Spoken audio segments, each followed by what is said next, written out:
কথাতেই আছে সব তীর্থ বারবার, গঙ্গাসাগর একবার। গঙ্গাসাগর মেলা উপলক্ষে সাগরে লক্ষ লক্ষ পুণ্যার্থীর সমাগম শুরু হয়েছে। লাগাতার সমস্ত ছবি তুলে ধরছি আপনাদের সামনে। শুধু রাজ্য জুড়েই নয়, দেশের বিভিন্ন প্রান্ত থেকে সাগর সঙ্গমে আসেন পুণ্যার্থীরা। আর এবার মেলায় পুণ্যার্থীদের জন্য 22টি জেটি তৈরি করা হয়েছে। যাতায়াতের সুবিধার্থে 2500 বাস, একই সঙ্গে 38টি ভেসেল এবং প্রায় 100টি লঞ্চের ব্যবস্থা করা হয়েছে।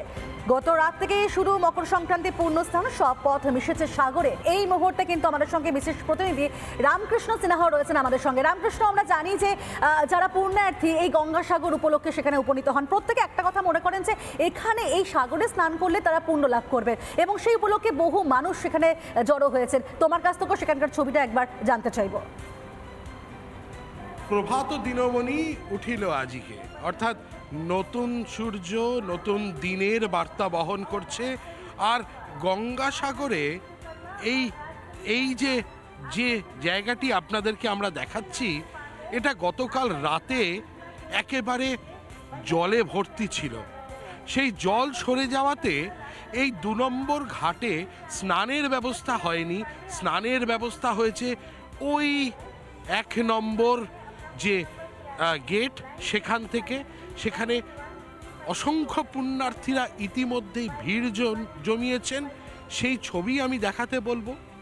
সেখান থেকে হেঁটে প্রচুর মানুষ যারা চলে যাচ্ছেন 4, 6 এবং 7 নম্বর গেটের কাছে, যেখানে স্নানের পূর্ণ ব্যবস্থা করা রয়েছে। এবং আজকে এই মকর সংক্রান্তির সকালবেলায় কথিত আছে, যদি এই সাগর সঙ্গমে কেউ স্নান করেন তবে নাকি তার মোক্ষ লাভ হয়। তার পেছনের একটি গল্প রয়েছে, যে গল্পটি কপিলমুনিকে ঘিরে। কপিলমুনি অর্থাৎ সাংখ্য দর্শনের সেই কপিলমুনিকে ঘিরেই সেই গল্পের উত্থান। তিনি এতটাই ক্রোধান্বিত হয়েছিলেন একদিন যে তাতে 60,000 মানুষ, 60,000 পুত্র সগর রাজার, তারা ভস্ম হয়ে গিয়েছিল। যাক, সে কথা সে গল্প আপনাদের আর একদিন শোনাবো। কিন্তু এই মুহূর্তে দাঁড়িয়ে আপনাদেরকে শুধু পুণ্যার্থীর ভিড় দেখাবার চেষ্টা করছি আমরা। তার কারণ গোটা হিন্দু সমাজ তারা জানেন যে এটি হচ্ছে কুম্ভ স্নানের পর, অর্থাৎ পূর্ণ কুম্ভের পর, এলাহাবাদের প্রয়াগের পূর্ণ কুম্ভের পর এটি হচ্ছে দ্বিতীয় পবিত্র একটি স্নান, যে স্নান করলে মানুষের মোক্ষ লাভ হয়। আর সে কারণেই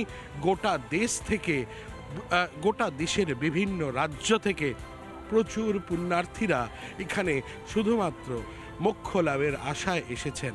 আর এখান থেকেই তারা পুণ্য অর্জন তো করবেনই, সঙ্গে যা চাইয়ে যাবেন তা হচ্ছে অক্ষয় জীবন এবং সঙ্গে মুক্তি লাভ।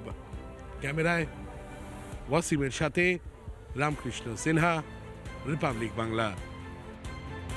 একেবারে ঠিক তাই, অনেক ধন্যবাদ এই ছবি দেখানোর জন্য রামকৃষ্ণ। এবং যেমনটা রামকৃষ্ণ বলছিলেন যে শুধু বাংলার বিভিন্ন প্রান্তের মানুষই নন, এই জন্যই এই পুণ্য লাভের আশায় কিন্তু দেখতে পাচ্ছি আমরা অন্যান্য রাজ্য থেকে কাতারে বহু মানুষ ভিড় জমিয়েছেন এই গঙ্গাসাগর মেলা।